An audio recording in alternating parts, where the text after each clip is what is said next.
Selamat pagi, saudara-saudara yang terkasih dalam Tuhan Yesus Kristus. Kita berjumpa kembali pada renungan pagi hari ini. Sebelum kita memulai perenungan kita, mari kita berdoa. Bapa Sorga yang baik yang kami sembah dalam nama Tuhan Yesus Kristus, terima kasih Tuhan atas penjagaan dan penyertaan-Mu sepanjang malam hingga pagi hari ini. Kami masih boleh bangun pagi dengan kesehatan dan syukur kami kepada Engkau bahwa rahmat-Mu selalu baru tiap pagi. Kami rindu membuka hati kami untuk kebenaran firman-Mu. Lembutkanlah setiap hati kami agar kami dapat mengerti tiap perkataan-Mu. Dalam nama Tuhan Yesus kami berdoa, amin. Saudara, renungan pagi ini saya beri judul Mengandalkan Tuhan, terambil dari kitab Yeremia pasal 17. Saudara dapat membaca keseluruhan pasal 17, sedangkan saya akan membacakan hanya ayat yang ke-5 hingga 8 untuk saudara. Terkutuklah orang yang mengandalkan manusia, yang mengandalkan kekuatannya sendiri, dan yang hatinya menjauh daripada Tuhan. Ia akan seperti semak bulus di padang belantara. Ia tidak akan mengalami datangnya keadaan baik. Ia akan tinggal di tanah angus di padang gurun, di negeri padang asin yang tidak berpenduduk. Diberkatilah orang yang mengandalkan Tuhan, yang menaruh harapannya pada Tuhan. Ia akan menjadi seperti pohon yang ditanam di tepi air, yang merambatkan akar-akarnya di tepi batang air, dan yang tidak mengalami datangnya panas terik, yang daunnya tetap hijau, yang tidak khawatir dalam tahun kering, dan yang tidak berhenti menghasilkan buah. Merenungkan ayat ini saya ingat kejadian pada saat saya ditugaskan ke Brunei. Itu kali pertama saya bekerja sendiri tanpa ada rekan senegara, dan kebetulan untuk pemesanan transport dan hotel saya sudah diurus oleh kantor cabang Filipina karena saya dipasangkan dengan rekan dari Filipina. Namun sayangnya saya tidak memeriksa dengan baik kembali pengurusan itu hingga rencana saya berantakan. Jadi ceritanya saya tiba di Brunei sekitar pukul 2 pagi dan saya berpikir akan ada jemputan seperti yang saya rencanakan. Saya minta dijemput dari jemputan hotel. Kemudian saya akan menukar falas di airport seperti yang biasa dilakukan. Kemudian ternyata tidak semua seperti yang saya pikirkan, dan handphone saya pada waktu itu hanya jaringan Indonesia. Saya belum berubah ke jaringan lokal. Rencana saya tidak ada yang berlaku. Penerbangan saya adalah penerbangan terakhir di airport sana. Jadi pada saat saya tiba, airport akan ditutup. Taksi sudah habis karena rencananya saya kan dijemput oleh jemputan hotel. Jadi saya tidak mengambil taksi. Ternyata jemputan hotel belum datang karena ada miskomunikasi, kesalahpahaman.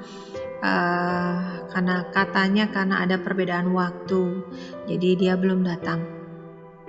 Saya hanya pegang mata uang rupiah, money changer sudah tutup, telepon saya juga tidak bisa digunakan.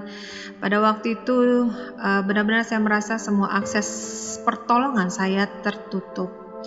Namun saya punya Tuhan menyediakan pertolongan tepat pada waktunya. Saya hanya bisa mengandalkan Tuhan memang pada waktu itu. Saya tidak bisa mengandalkan siapa-siapa lagi. Dan Tuhan menyediakan pertolongan itu lewat seorang petugas airport pria yang menolong saya. Singkat cerita, saya sampai hotel dengan selamat. Dan pada hari-hari saya di sana, saya juga tidak sendirian karena ditemani oleh para staf Kedutaan Besar Republik Indonesia yang luar biasa. Kalau secara manusia bisa dikatakan kebetulan, tapi saya percaya Tuhan yang mengirimkan mereka untuk bertemu dengan saya, sehingga saya tidak sendirian. Saya selalu ditemani setiap hari, dan juga saya tidak ditelantarkan hingga hari terakhir saya di Brunei. Bahkan saya diantar ke airport pada waktu pulang. Luar biasa kalau mengingat pengalaman tersebut. Pada saat memang tidak ada yang bisa saya andalkan pada saat itu, dan hanya Tuhan yang bisa saya andalkan. Dan Tuhan juga menunjukkan janji-janjinya, Tuhan menunjukkan pertolongannya, bahwa dia tidak pernah meninggalkan saya sendiri. Kemudian Tuhan selalu memberikan jalan keluar. Tuhan tidak akan mempermalukan. Tuhan tidak akan membiarkan saya khawatir.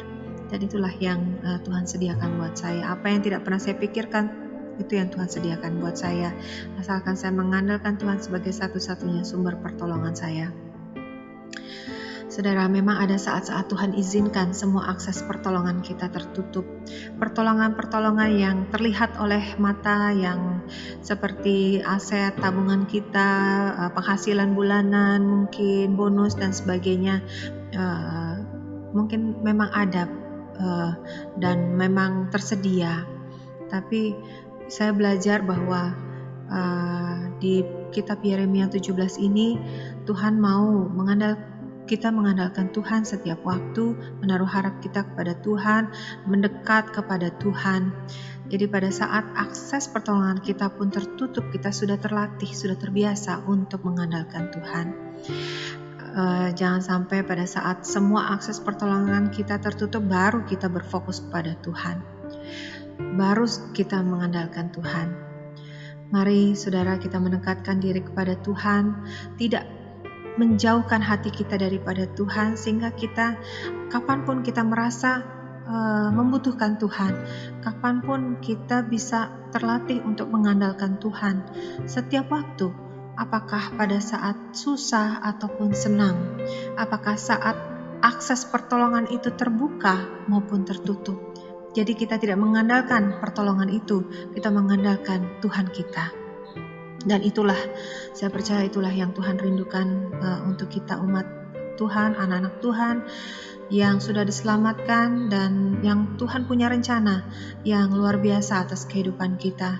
Biarlah kita melatih hati kita untuk tetap dekat, melatih hidup kita untuk tetap mengandalkan Tuhan. Banyak janji Tuhan yang memberikan kita kekuatan supaya kita tidak khawatir bahwa kita tidak mengalami datangnya panas terik. Kesusahan mungkin datang, tetapi karena hati kita dekat dengan Tuhan, hati kita akan tetap bersyukur dan mengalami kebaikan Tuhan. Janji Tuhan yang pada kita bila kita mengandalkan Tuhan, daun seperti pohon yang daunnya tetap hijau, tetap subur, tetap ada pertumbuhan, tidak akan mati karena kesusahan. Janji Tuhan bahwa kita tidak akan khawatir dalam tahun yang kering. Tahun kekeringan mungkin tetap akan datang, saudara, tapi kita masih bisa bersyukur karena kita menaruh harapan kita pada Tuhan yang membuat kita bertahan dalam kesusahan. Janji Tuhan juga yang tidak membuat kita tidak berhenti menghasilkan buah.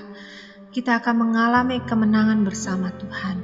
Kita tetap akan melahirkan buah-buah roh yang dikehendaki Tuhan.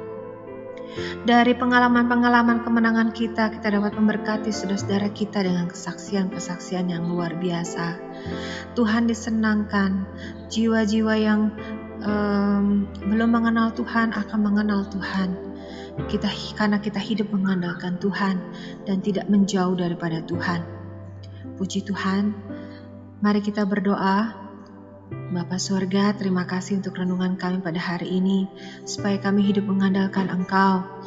Setiap waktu, apakah pada saat kami mampu ataupun tertutup jalan di depan kami, kami pun mau tetap bersyukur pada saat akses kami pada pertolongan-pertolongan yang kami pikirkan sedang tertutup.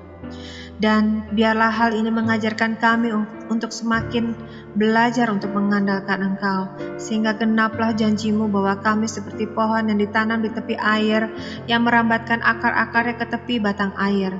Kami tidak mengalami panas terik, tidak mengalami kekhawatiran dalam tahun yang susah.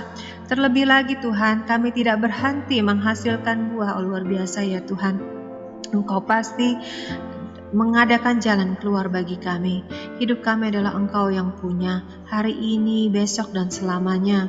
Engkaulah sumber kehidupan kami, Engkaulah sumber kesembuhan kami, pemulihan kami, jalan keluar kami, dan kekuatan kami dari hari ke hari.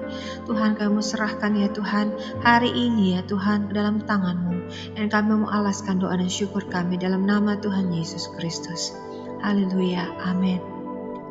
Puji Tuhan, saya percaya firman Tuhan telah menjadi berkat dan kekuatan bagi kita semua. Kiranya Roh Kudus yang memberikan pengertian yang sempurna. Tuhan memberkati kita semua pada hari ini. Sampai berjumpa lagi pada renungan berikutnya. Selamat beraktivitas.